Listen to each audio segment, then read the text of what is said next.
नमस्कार दोस्तों। अक्सर हमारे क्ले पॉट या सीमेंट पॉट टूट जाते हैं जिसे हम बेकार समझकर फेंक देते हैं, लेकिन थोड़े से एफर्ट से हम इन टूटे हुए गमलों से कुछ अच्छा सा कुछ अलग सा बना सकते हैं, जिससे इनका यूज भी हो जाएगा और हमारे गार्डन की खूबसूरती भी बढ़ जाएगी। मेरे पास एक सीमेंट पॉट और कुछ क्ले पॉट हैं जो टूट गए हैं, तो हम इसे एक छोटा सा फेरी गार्डन बनाने वाले हैं। ये पॉट थोड़े से गंदे हैं तो इनको कलर कर लेते हैं, और कलर करने के लिए मैं वाइट वॉल पुट्टी का यूज़ कर रहा हूँ, क्योंकि घर पर पड़ा हुआ था वॉल पुट्टी, तो इससे काम चल जाएगा। वैसे भी मैं घर पर पड़ी हुई चीज़ों का ही यूज़ करने वाला हूँ इसे बनाने के लिए, अलग से मैं एक भी रुपये नहीं खर्च करूँगा। तो मैंने सभी पॉट को कलर कर दिया है और सभी अच्छी तरह सूख भी गए हैं। तो अब बनाना शुरू करते हैं और वीडियो को थोड़ा सा फास्ट फॉरवर्ड कर देते हैं।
तो दोस्तों, मेरा ये फेरी गार्डन बनकर तैयार है। बहुत ही सिंपल सा बनाया है मैंने।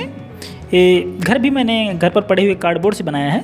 बाकी भगवान बुद्ध की मूर्ति और कुछ मिनिएचर मेरे पास पहले से पड़े थे, तो मैंने उन्हें भी यूज़ कर लिया है।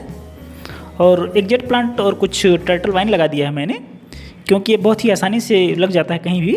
और ग्रीन मॉस मुझे मिला नहीं तो मैंने उसका यूज़ नहीं किया, नहीं तो ये और भी अच्छा लगता।